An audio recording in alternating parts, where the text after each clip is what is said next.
Study IQ IAS, आपका selection हमारा mission. एक सवाल हर किसी के मन में चलता है कि चाइना इतना डेवलप क्यों है, क्यों चाइना इतना विकसित है। उसका जवाब शायद आपको इस लेक्चर में मिल जाएगा, क्योंकि चाइना हमेशा समय से आगे की सोचता है। आपने कभी सोचा है कि अमेरिका पूरी दुनिया पे क्यों डोमिनेंस इस्टेब्लिश कर पाता है? अमेरिका क्यों पूरी दुनिया को आंख दिखा पाता है? इसके पीछे क्या वजह है? इसके पीछे कुछ वजह हैं। पहली वजह है कि आप जिसको पेट्रो डॉलर के नाम से जानते हैं। अमेरिका ने 1970s के बाद पूरी दुनिया में एक लहर चलाना शुरू की कि हम जो ट्रेड है उस ट्रेड को एक ही करेंसी में करना शुरू करते हैं, उसको डॉलर में शुरू करेंगे। और जब गल्फ कंट्रीज़ को उन्होंने राजी कर लिया तो ये आपका पेट्रो डॉलर कहलाया कि पेट्रोल का जितना भी ट्रेड होगा डॉलर में होगा। तो अब मजबूरी है आपको, अगर किसी दूसरे देश से ट्रेड करना है डॉलर में करना है, और डॉलर किसकी करेंसी है? USA की है। क्या सिर्फ यही एक वजह है? नहीं, दूसरी वजह आप इसको टेक कहते हैं। आप दुनिया की ढेर सारी बड़ी से बड़ी टेक कंपनी उठा के देख लीजिए, चाहे आपका गूगल हो, यूट्यूब, इंस्टाग्राम, व्हाट्सएप, कुछ भी। आप जिस भी बड़ी कंपनी की बात करेंगे वो सारी की सारी टेक कंपनीज कहाँ से आती हैं? USA से आती हैं। आज अगर गूगल मैप्स काम करना बंद कर दे भारत में, तो भारत के कितने सारे जो कंपनीज़ हैं, कितने सारे लोग जो हैं इसमें काम कर रहे हैं, उनके सामने सर्वाइवल का बहुत बड़ा क्राइसिस आ जाएगा। हम सबको रोड्स पता ही नहीं है। अगर यूट्यूब बंद हो जाए, हम और आप जैसे बहुत सारे लोगों के सामने कई सारे संकट खड़े हो जाएंगे। लेकिन चाइना इन सबको पहले से सोच कर चलता है, इसीलिए चाइना ने यूट्यूब को टक्कर देने के लिए एक ऐप यहाँ पे क्रिएट कर दिया है। खबरों में विली ऐप बहुत चर्चा में चल रहा होगा। ये कोई साधारण ऐप नहीं है, एक ऐसा ऐप है जो डोमिनेंस को ख़त्म कर सकता है चाइना की जो हेजेमनी है पूरी दुनिया में, उसको ख़त्म कर सकता है। और अभी चाइना इसके अलावा जो ईस्टर्न एशिया की बहुत सारी कंट्रीज़ हैं, इनमें काफ़ी पॉपुलर है, लेकिन भारत में नहीं चल रहा है। क्यों नहीं चल रहा है, इसको भी समझने की कोशिश करेंगे। तो स्वागत है आप सभी लोगों का। मेरा नाम है गौरव शर्मा। आप यहाँ पे देख पा रहे होंगे, ये बिबली आपको दिखाई दे रहा है। बिबली एक ऐप है और ये यूट्यूब का नया प्रतिद्वंदी है। आप अगर किसी देश को हराना चाहते हैं, किसी देश के डोमिनेंस को ख़त्म करना चाहते हैं, तो उतना कैपेबल आपको बनना पड़ेगा।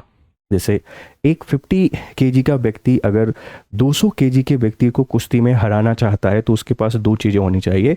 या तो इतना वेट गेन करे, या फिर वो इतना स्किलफुल, इतना फुर्तीला होना चाहिए कि सामने वाले व्यक्ति को इतना थका दे वो कुछ कर ही नहीं पाए।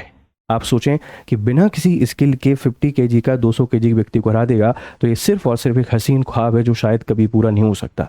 यही कहानी हमारे साथ है।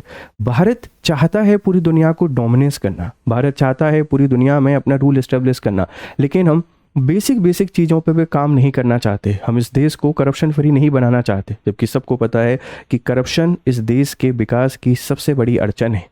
हर कोई मीडिया पर आपको बात करते मिल जाएगा, हर किसी की राय आपको देखने को मिलेगी कि करप्शन भारत को खा रहा है, लेकिन जब भी जिसको जैसे मौका मिलता है वो करप्शन जरूर करता है। लेकिन कुछ देशों की कहानी अलग है। उसमें China, Japan, north Korea, south Korea, Singapore ये कंट्रीज आती हैं। ये वो लोग हैं जहाँ करप्शन करना अपने इंडिविजुअल लेवल पर बहुत बड़ा अपराध माना जाता है, और ये नेशन बिल्डिंग के लिए हमेशा काम करते रहते हैं। और वही डेवलपमेंट आपको चाइना को देखने को मिल रहा है।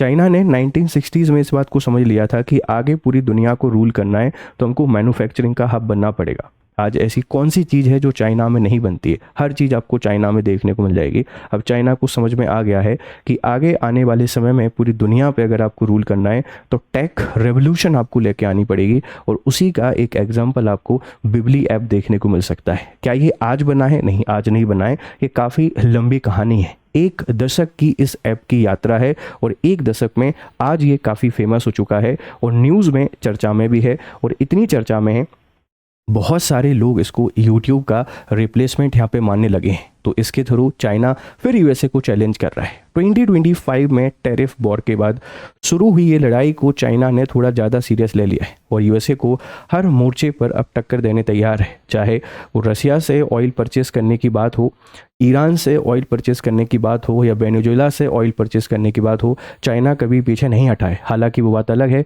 कि चाइना ने USA को कभी खुलकर टक्कर नहीं दी है, क्योंकि चाइना एक फिलॉसफी पे काम कर रहा है, हमको सुपर पावर बनना है। और बड़े देशों की एक ही ताकत होती है, वो लड़ते नहीं है। आप USA जो लड़ाई कर रहा है, आपको लग रहा है USA पावरफुल है, नहीं, कमज़ोर लोगों की निशानी होती है लड़ाई करना, किसी से भी जाके लड़ जाना। शक्तिशाली तो लोगों को झुकाने में बिलीव करते हैं, और उसी कंसेप्ट पर चाइना आगे बढ़ रहा है। जो बार बार आप लोग कहते रहते हो भारत को पाकिस्तान पे हमला कर देना चाहिए, भारत को चाइना पे हमला कर देना चाहिए, क्यों कर देना चाहिए? क्यों अपना फाइनेंशियल लॉस हम लोग करें? हम इंफ्रा बिल्ड करके, मैन्युफैक्चरिंग का हब बन के, आईटी का हब बन के पूरी दुनिया को रूल करने में बिलीव करें ना। हमको चाइना से सीखना चाहिए कि कैसे आप मैन्युफैक्चरिंग का हब बन के पूरी दुनिया पे रूल कर सकते हैं। तो बिबली है क्या, ये आया कैसे है, ज़रा इसकी कुछ बेसिक बातें देख लीजिए। देखिए बिबली क्या है। चीन ने शुरू हुआ बिलबिली अब सिर्फ एक एनीमे वेबसाइट नहीं है, बल्कि एक विशाल ग्लोबल एंटरटेनमेंट इकोसिस्टम बन चुका है। ये पहले एक एनिमेटेड वेबसाइट के तौर पर होती थी जो गेमर्स और दूसरे लोगों को एंटरटेन करने में हेल्प करती थी, लेकिन अब ये सिर्फ और सिर्फ एक वेबसाइट पर सीमित ना रहकर एक ऐप में कन्वर्ट हो चुकी है। और आपको अब यहाँ पर वो सब कुछ मिल जाएगा जो यूट्यूब पर होता है, जैसे वीडियो स्ट्रीमिंग। यूट्यूब और इंस्टाग्राम रील्स की तरह वीडियो और लाइव स्ट्रीम आप यहाँ पे कर पा रहे हैं। चाइना की आबादी इतनी है कि इसको वो पुश कर सकते हैं। आप सबको पता है बहुत सारे यूएसए के ऐप हैं जो चाइना में ऑलरेडी बैन है, उनका यूज़ नहीं होता है, इंक्लूडिंग और इंस्टाग्राम। यही रीज़न है कि आपको वहाँ की बहुत सारी खबरें देखने को नहीं मिलती हैं।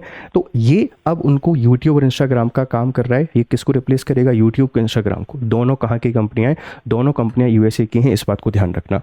यहाँ गेमिंग हब है, गेमिंग कम्युनिटी और ई स्पोर्ट का कंटेंट आपको देखने को मिल जाएगा। यूट्यूब को फेमस बनाने में या यूट्यूब पे ऑडियंस लाने में गेमर्स का भी बहुत इंपॉर्टेंट रोल है, तो उनको भी अपॉर्चुनिटी दे रहा है। क्रिएटर कम्युनिटी यूजर्स द्वारा बनाया गया ओरिजिनल कंटेंट और इंटरेक्टिव फैनबेस है। इसमें कुछ बेसिक डिफरेंसेस हैं, जैसे यूट्यूब पर आप इंडिविजुअल हैं, लेकिन यहाँ आप कम्युनिटी क्रिएट कर सकते हैं। आप एक कम्युनिटी बना सकते हैं, उस कम्युनिटी में सभी लोग आसानी से पार्टिसिपेट कर सकते हैं। इस बात को ध्यान रखिएगा, है ना, पार्टिसिपेट कर सकते हैं। ये चीज़ आपको यहाँ पर देखने को मिल जाएगी।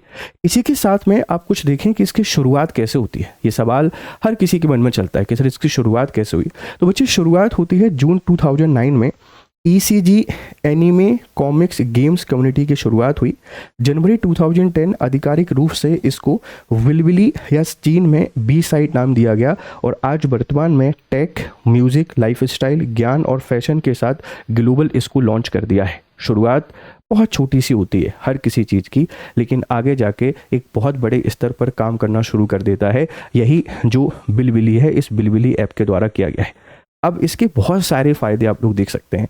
इसके द्वारा सबसे पहले डायरेक्टली चाइना की डोमिनेंस को ख़त्म कर रहे हैं, क्योंकि यूट्यूब किसका है? चाइना का है। सॉरी इसके थ्रू चाइना यूएसए की डोमिनेंस को ख़त्म कर रहा है। क्यों कर रहा है सर? क्योंकि यूट्यूब किसका है? यूएसए का है। चाइना की पूरी पॉपुलेशन यूज़ नहीं करेगी। धीरे धीरे जो ईस्टर्न एशिया है सब में ये काफ़ी फेमस हो जाएगा, काफ़ी पॉपुलर हो जाएगा, क्योंकि उनकी भाषा और उनके कल्चर काफ़ी सिमिलर होते हैं। अपने भाषा और अपने कल्चर को प्रमोट करने के लिए उसको यूज़ करना शुरू कर देंगे। धीरे धीरे चाइना का डोमिनेंस शुरू होगा। याद कीजिए, टिकटॉक चाइनीज़ी ऐप था, उसने पूरी दुनिया में तबाही मचा कर रखी हुई थी। उसी तरीके से ये जो ऐप है ये भी बहुत खतरनाक काम कर सकता है। अब ये इतना इंटरेक्टिव है कि जैसे यूट्यूब पर आप कमेंट करते हैं तो इंडिविजुअल आपका होता है, लेकिन यहाँ पे जब भी कमेंट की बात आती है ना, कमेंट की बात आती है, आप कमेंट में इंटरेक्ट कर सकते हैं। पब्लिकली आपके कमेंट शो होते हैं, लाइव कमेंट लोगों को शो होते हैं। तो एक बहुत इंटरेस्टिंग इसको यहाँ पे बनाया गया है। भारत के अलावा पूरे ईस्टर्न एशिया में ये काफ़ी ज़्यादा फेमस हो रहा है, और बहुत बड़े लेवल पर चाइना जो है ये यूएस के डोमिनेंस को चैलेंज कर रहा है। यहाँ से बहुत सारे टेक अवेज हैं, यहाँ से बहुत सारी लर्निंग्स हैं, जो लर्निंग्स आप यहाँ पे ले सकते हैं। क्या ले सकते हैं सर? देखिए बच्चे, अगर मैं आपसे बात करूँ तो ये जो ऐप है, इस ऐप के थ्रू चाइना अपनी पूरी की पूरी मार्केट को इस्टेब्लिश कर रहा है। अपनी जो पूरी पॉपुलेशन है उसको बेहतर बनाने पर, उनको सर्विस प्रोवाइड करने पर फोकस कर रहा है। ये भारत को भी सीखना चाहिए। हम ई कॉमर्स के जो ऐप हैं इनके अलावा दूसरी चीज़ों पर भी फोकस करें, हम टेक डेवलपमेंट पे फोकस करें। जैसे जोहो का जो ऐप बना वो जीमेल का ऑप्शन है, लेकिन जब उस समय न्यूज़ में आया, उस पर वीडियोज़ बनाए गए, हर किसी ने बहुत उसको अप्रिशिएट किया, कमेंट सेक्शन में बहुत उसकी तारीफ़ की गई। लेकिन आज कहाँ है जोहो का ईमेल? कहीं नहीं है, कोई दिखाई नहीं दे रहा, कोई यूज़ नहीं कर रहा है। हालांकि गवर्नमेंट ने उसको यूज़ करने के लिए मैंडेट किया है सरकारी ऑफिस में। उसके कई सारे फ़ायदे।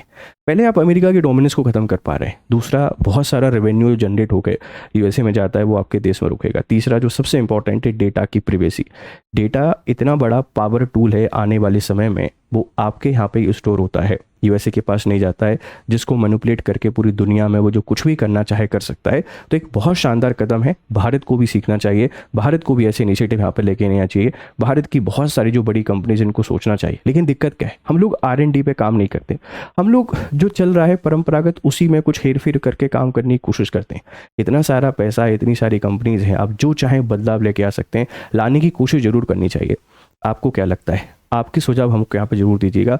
और ये पूरे चाइना के फ्यूचर को डिसाइड करने वाले क्या हो सकता है। आज देखने में बहुत छोटा आपको लग रहा है, जब क्रिटिकल मिनरल्स पे चाइना ने काम करना शुरू किया था तो शायद किसी ने सोचा नहीं होगा कि फ्यूचर इतना बड़ा होगा कि चाइना पूरी दुनिया में 80 से 90% के आसपास जो क्रिटिकल मिनरल्स हैं, इनकी सप्लाई और पूरा जो मार्केट है उसको ऑपरेट करेगा। आगे जाके ऐसा ही कुछ हमको यहाँ पर देखने को मिल सकता है, ध्यान रखिएगा। तो ये जो वीडियो है आपको कैसा लगा है आप मुझे यहाँ पर ज़रूर बताइएगा। इसी के साथ में आप अगर यूपीएससी की तैयारी कर रहे हैं तो यूपीएससी की तैयारी करने के लिए आप मुझसे जुड़ सकते हैं। ये मेरा टेलीग्राम चैनल है, यहाँ पर आइए और ये हमारे बैचेस में एनरोल कर सकते हैं। एक सवाल है कि सर भारत में क्यों नहीं मिल रहा है? भारत में देखो, पहली चीज़ तो चाइनीज़ ऐप पर वो प्रिवेसी ब्रीच का एक बहुत बड़ा खतरा रहता है, तो उसके कारण अलाउ करना पॉसिबल नहीं है। और इसका इंटरफेस या इसका पेमेंट अभी गेटवे उतना आसान नहीं है जितना यूट्यूब का है, इसीलिए भारत में नहीं आ पा रहा है। लेकिन पूरी दुनिया में धीरे धीरे जब इसका प्रचलन बढ़ेगा तो भारत में पहुँच ही जाएगा। और भारत में अगर पहुँच गया तो टिकटॉक की तरह ये भी वायरल हो जाएगा। तो एक बहुत इंपॉर्टेंट केस स्टडी है, यहाँ से क्या क्या हमको सीखने को मिलता है आप कमेंट बॉक्स में हमको जरूर बताइएगा। Thank you very much, have a nice time, good day to all, bye bye. Study IQ IAS, आपका सिलेक्शन हमारा मिशन।